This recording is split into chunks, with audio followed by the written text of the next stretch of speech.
Our recent article, I work with a wonderful research group I founded in 1986. And our publication is just about 1 month old. Came out in European Journal of Radiology. And it expresses a series of thoughts about how come the histopathologic terminology didn't change during this wonderful revolution, which is actually a paradigm shift. Let me share with you the thoughts. Dear colleagues, there are a few organs in the body that produce fluid. I just pick 3. The salivary glands, the breast, and the prostate. Their structure and function are extremely similar. You're going to see a lot of 3D pathology images, but this is what the fluid-producing gland looks like. This is called acini. There are about 50 or 60 of them in the breast in one terminal ductal lobular unit. You see, this is a terminal duct. These are the acini. It measures about 1.5 millimeter. Now imagine this tiny little organ produces so much milk, but of course there are thousands of them. What I'm drawing is not very specific just for the breast, no. The same story in the salivary gland and the prostate. And if fluid is produced, there has to be a collecting duct, and there has to be a hole to empty the content of the collecting duct. The similarity between prostate and breast are so fantastic. We wrote a book about it. You could get this. This is a stereo book. That is, you have inbuilt stereoscopic glasses, and you can see these in true 3D. So we call it prostate and breast, brother and sister organs. What do you mean? Dear colleagues, here are the acini of a terminal ductal lobular unit. Terminal duct, subsegmental duct, major lactiferous ducts. Prostate, same story. Here are the acini, terminal duct, and then larger duct. The similarity both in health and disease is fabulous. Let me show you more. These are my 3-dimensional histology images. Now, imagine that the glass we use is 8 by 10 centimeter, large thin and large thick section histology. But in this case, the colleagues, the pathologists, are using 4 micron in order to be able to see the details of the cells. This one is 1500 micron thick. I don't need to tell anybody that this is a tube. Indeed. And these are the acini. So we can easily make a comparison with plants and flowers. And you don't need to be a physician to understand what's in front of you. She is lactating. These acini are very busy to produce the milk that hits the terminal duct and the subsegmental and the major ducts, and the baby is happy. Sometimes things can go wrong. Now this is an acinus with the myoepithelial cell layer, and above it the luminal cells. These produce the milk. But sometimes hyperplastic breast change happens, so these cells become long, cylindric. And as you see, they stain pink cells, apochromatoplastic cells. These are producing enormous amount of fluid, which makes the acinus distend, and that's what we call cysts, microsis, macrosis. And this fluid stagnates, and she comes to the mammographic examination, and she is going to be very unhappy because suddenly this ugly-looking, turbid, cloudy fluid is gushing out. Yeah, but it's gushing out from both breasts and many holes, so this is typical picture of fibrocystic change. You see, the milk duct is pleated, so it can be distended because where do women store the milk? Well, not in the milk factory. No, in the ducts. So if it's not milk, but this excess amount of fluid, the duct is going to be distended. Actually, it can be distended 20, 30 times compared to the normal skinny duct. And of course, the structure is gone and replaced with these bubbles, small cysts. And you see the background, yellow background? That's fibrosis, and this is a cyst, and the diagnosis is fibrocystic change. The apochromatoplasia is here. Radiologists do ultrasound or galactography, and of course we can see this cluster of cystic dilatation, ductectasia, and so on. But you see, the same thing can happen in the prostate. Stagnation. Could you tell me which one is prostate, which one is breast? It's not easy. This is the breast and this is the prostate. Even if you can distinguish the two, what I want to tell you is that the normal structure and the hyperplastic breast and prostate structure are very similar. Have a guess. Which one is breast and which one is prostate? This one is breast, this one is prostate. This is a specimen X-ray of a prostate. You see the multiloculated cyst. Fluid is stagnating. Just think a little bit about pathophysiology. What's happening in a stagnating fluid? Well, the water is getting absorbed, so the fluid is getting ever more concentrated. This is a highly proteinaceous fluid, whether breast, salivary gland, or prostate. And the protein sends a message to the calcium. I want to marry you. And so the prostate calculi are formed. Now, I put this for the sake of comparison, a pomegranate. Please don't hate pomegranate after this lecture. The concentrated protein, it's called amyloid body. In Latin, corpora amylacea. And they send out a message to calcium, and here is the prostate calculi. You can see it on the CT of the lesser pelvis of a man. But you see, similar thing can happen in the breast. This laminated calcification crystal is called summum body. Here is the relevance for the radiologist. We cannot see these individually. They measure about 40, 50 micron. Radiologists cannot see details on the 100 micron. But when they are clumped together in a group like this, then we can see them and we call them powdery, cotton ball-like calcification. So, dear colleagues, here is my next question. Which one is the calcification in the breast? Which one is the calcification in the prostate? Very comparable, right? This one is in the breast and this one is in the prostate. Now we start to be serious. We arrive at breast and prostate cancer. I'm not telling you which one is the specimen radiograph of the breast cancer and the prostate cancer. You are going to figure it out. Or you just look at the 3D histology of the breast and the prostate. Isn't that interesting? That the normal, hyperplastic, and the cancerous prostate and the breast are extremely similar. If I was showing you this picture and this picture, one after the other, what would you say? Which one is breast? Which one is prostate? And in the prostate, the colleagues call it invasive, and in the breast, they call it in situ. And here comes something ingenious, and I really want to praise the colleagues, the pathologists. They did such a great job in terminology, in describing the cancers in the prostate and in the salivary gland.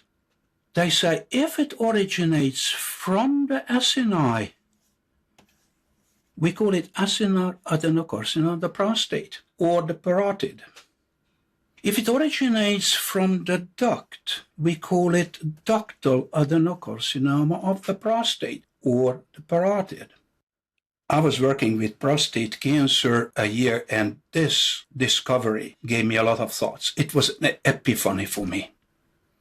I went back to breast cancer research, and the rest of the lecture is going to deal about all the thoughts I got.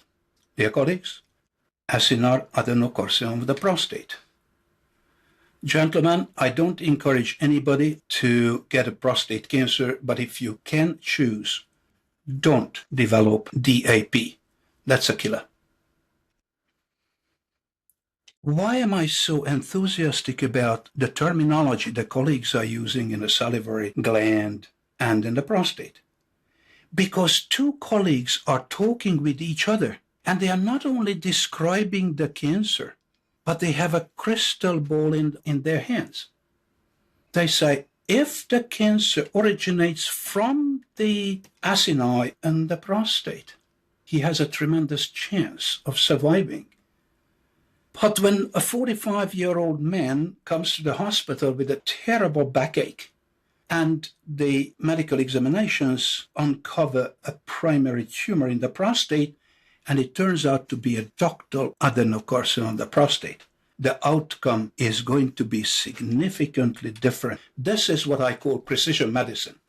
Two doctors not only give us a word, ductal, lobular, tubular, whatnot. No.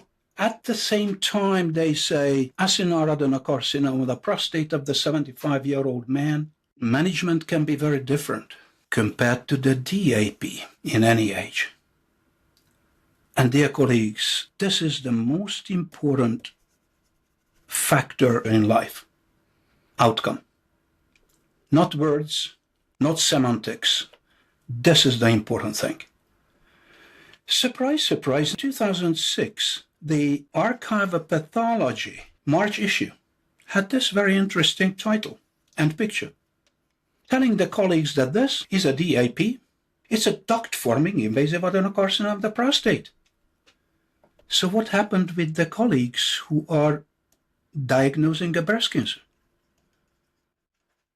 Why didn't they pick up on this terminology? This is what the prostate cancer looks like if it's called DAP.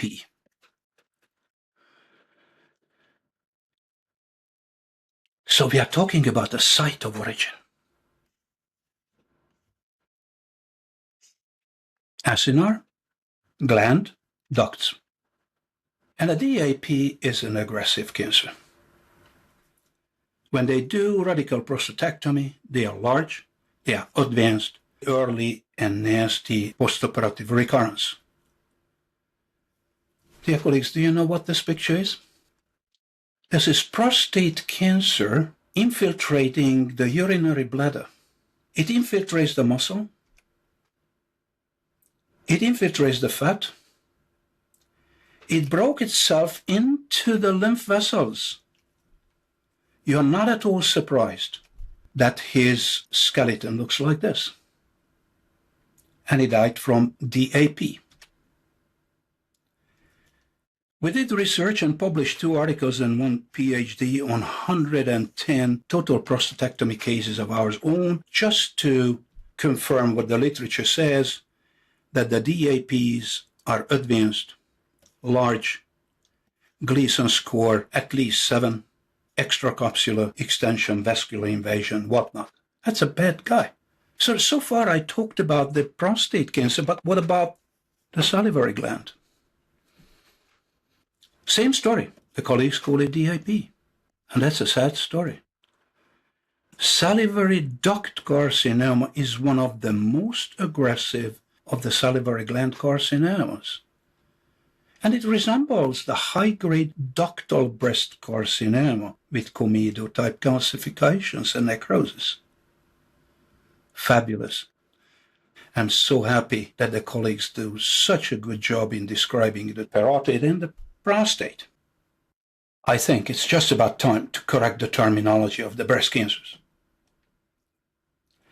This lecture is dealing with a proposal to unify the classification of breast, prostate, and salivary gland terminology according to the site of cancer origin. And that's what we call imaging biomarkers. The tool I'm using is this exquisite 3D histopathology, which shows the rubber glove-like structure of your terminal ductal lobular unit and the ducts. And of course, it shows the adipose tissue that makes us look like this, and it shows this yellow fibrosis that makes us look like this. So we are talking about 4 basic building blocks that builds up the breast. And during those decades, we have been doing this 3D histopathology technique. We just realized that the terminology describing breast cancer is unfortunately misleading. It actually has a very negative impact on patient management. So we did a very interesting literature research, and we went back more than 100 years because we wanted to understand how come that the colleagues, the pathologists, are so ingenious in describing the terminology of salivary and prostate gland and don't do a good job in describing breast cancer. Read this quickly. Dr. Warren was a famous surgeon, says in no department of surgery has the classification of diseases of an organ or the pathologic nomenclature been more confusing than in case of diseases of the breast. About 10 years later, a very smart pathologist, Dr. Paul, says, we always believe that we are getting cleverer, but whatever evolution we are talking about, there was very little recent change in nomenclature. And he did an ingenious thing. Pathologists use the terminology based on histological structure. Don't do that, he says. No. Where the cancer comes from the acini or from the ducts, that should be the basis of terminology. This was written more than 100 years ago. Do you think that the medical community listened to him? No. 20 years later, a pathologist called Dr. Dawson in Edinburgh totally messed up. And her ignorance or lack of knowledge in anatomy is still here, and every pathologist follows it. What is this all about? She says, here is the terminal duct, and here are the acini. And you know, women have these acini as long as they need to produce milk. After that, they disappear. The acinus is a secreting element, is normally present only during pregnancy and lactation. So anything that develops from the duct. Now, she doesn't call it terminal duct. She says breast cancer originates from a duct. Dr. Dawson, you are so wrong.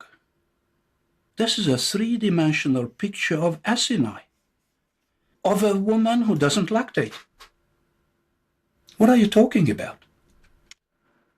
You must have seen this picture, not 3D, but this picture, day in, day out. This is a terminal duct. These are the acini. So why do you mislead the people that women lose their acini? Excuse me? You're wrong, you see, because I just show you a case. Here's the terminal duct, which is empty. It's totally okay. But the acini are full of cancer. She says, my main conclusion in this discussion is that all malignant tumors of the breast are duct carcinoma, never acinus carcinoma. And as a party says very sadly, once this erroneous belief was firmly entrenched in the literature and in the mind of the pathologists, it became sanctified by tradition. This is the date today, 2022. Nothing changed since 1933, and it would be all right if the term she used or introduced would be okay. No, it wasn't. And since that time, every pathologist followed this person who is totally wrong. This is a wonderful picture of a lot of acini, pleated, collapsed duct, fat, fibrosis, conventional histology. We radiologists love this, the 3D pathology. Do you see acini? Yes. Do you see terminal duct, subsegmental duct? Yes. She's not lactating. Dr. Dawson, what's wrong with you? Dawson's interpretation that most breast cancers originated in the terminal duct and should be termed ductal. That was widely accepted. This is ductal, and mind you, this is ductal. If the cancer originates from here, the radiologist sees a stellate lesion. That's invasive ductal carcinoma. If we see casting type calcification originating the major ducts, that's ductal. Excuse me? I think something is wrong, isn't it? We have to do something about it. So then Azzopardi says, we had to wait as long as to 1975 when Sefton Wellings in Davis, California, and his student Dr. Jensen invented the 3D pathology.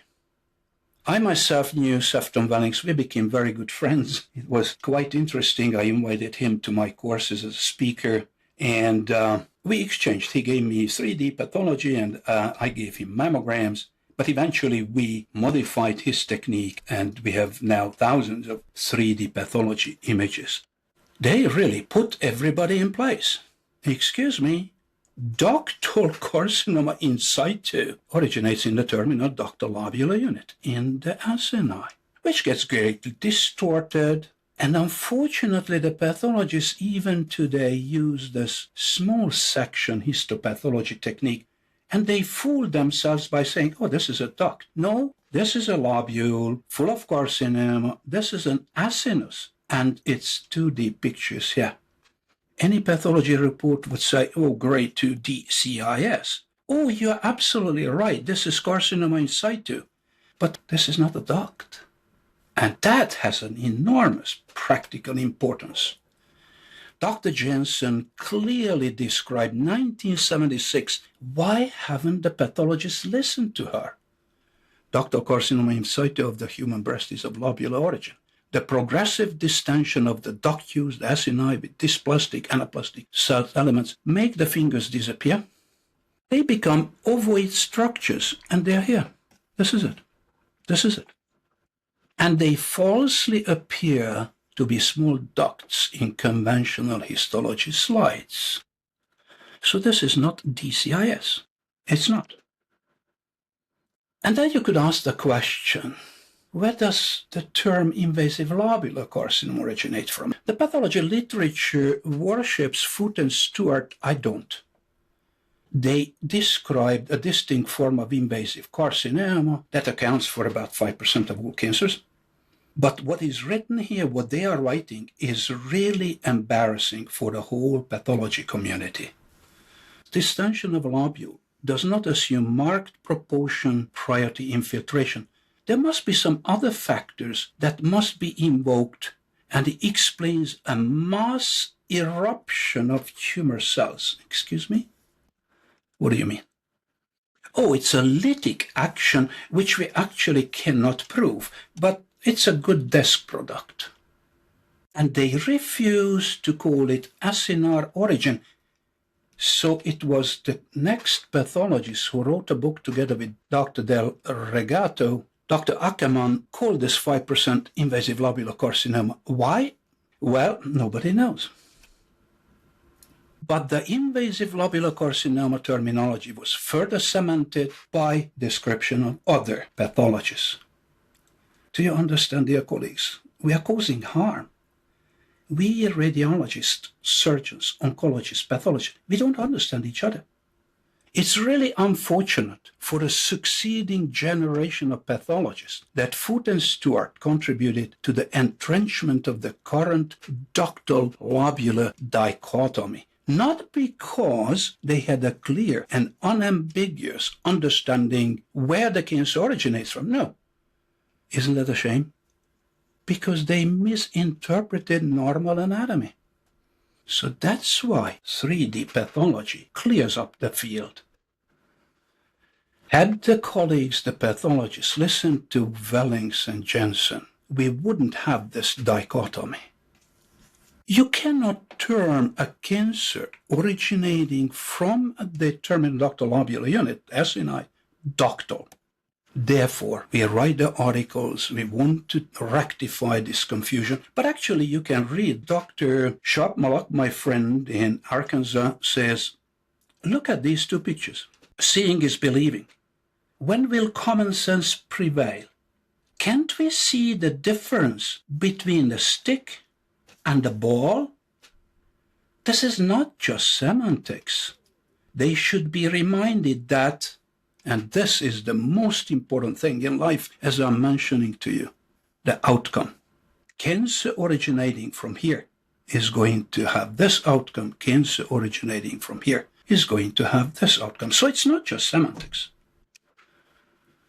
Radiologists, you are going to have a mammogram next week.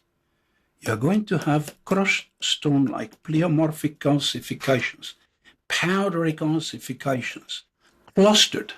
Think about location, location, location, the site of origin. That's going to be cancer in situ after you do stereobiopsy. When you see these long and branching calcifications, we call casting type calcifications, they are certainly not localized within the TDL. They are in the ducts. So don't accept DCIS diagnosis here or here, because here it is cancer in situ but not ductal. Here it is ductal but not cancer in situ because the side branch is invasive. That's why 30% of the women die. This is cancer in situ, but not ductal. This is ductal, but invasive. Here is our proposal. And our proposal invites the colleagues, the pathologists, to the same bandwagon. Let's ride together. Let's not fool each other with wrong terminology. It's a paradigm shift. I'm so happy that in this physician generation, we have already decreased mortality from breast cancer by 50%. But we could decrease it even further if we had a common language to speak. Do you remember the prostate acinar adenocarcinoma and the ductal adenocarcinoma? And here's the breast. Let me show you the long-term survival of more than 4,700 cases. 1,000 from our place in Sweden, 1,000 I classified in Roanoke, Virginia, 2,700 classified in Turin, Italy, and we lumped them together. Dear colleagues, this is the success story of screening. We replaced the apple-sized, huge, advanced, ulcerated cancers with the baby cancers. And that's called the cancer originating from the acini. AAB we can control. But despite the fact that we have been screening for more than 40 years, and the oncologists certainly improved their tools, therapeutic regimens, neither screening nor improvement in oncologic treatment could make these curves go up 5 or 10%. And that's the cancer of ductal origin because it's a stem cell carcinoma. And the architectural distortion that scares all of us, conventionally totally wrong, called invasive lobular carcinoma, it's actually a carcinoma that originates from the mesenchymal stem cells through transition. Mesenchymal stem cells become epithelial cells, MET. You see the similarity between the curves? So it's not semantics. You cannot call this one ductal and this one ductal. Please stop doing it from Monday and onwards.